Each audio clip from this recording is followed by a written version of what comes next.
Now, in the real world example, this code that you see here is considered extremely sloppy, so nobody would do it this way.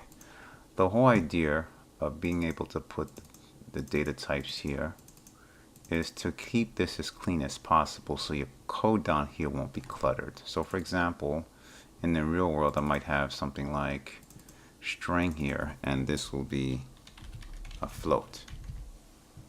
Now once I do that, notice what happens. The things that are not truly floats, the compiler now complains. This is yellow now versus, this is red versus yellow. So let's delete these entries. So this helps you organize your code a little bit better.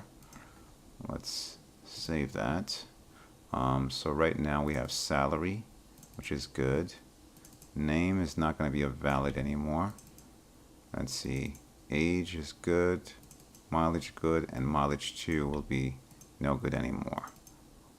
This is complaining now because these are not legit anymore. Okay.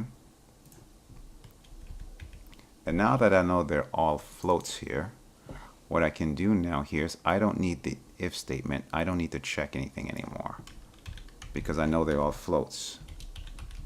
And look at this, is giving me a warning now.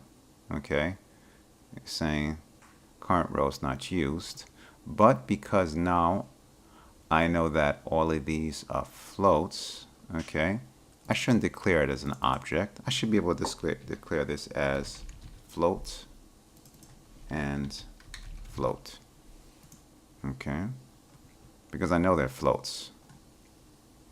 Okay, this is still complaining.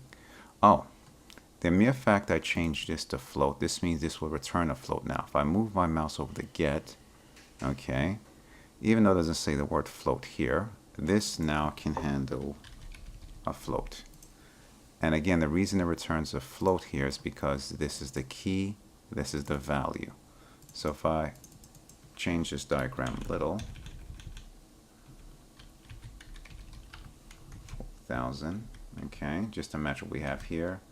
Age, and I'll say here mileage, and that mileage here is 9520F. That matches that now. Now I can do float here, and now I can make this also a float. So notice now my code has gotten a lot cleaner here. Now if I wanted to add values to it, I'll do a sysout.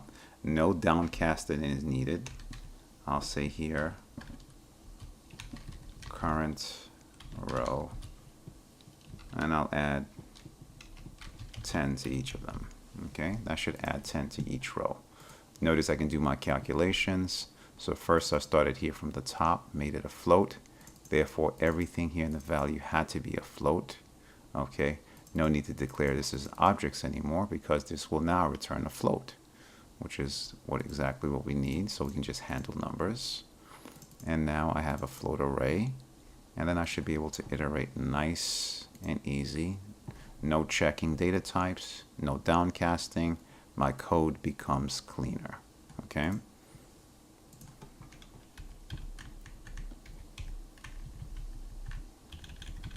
Okay, with that, good luck and good coding.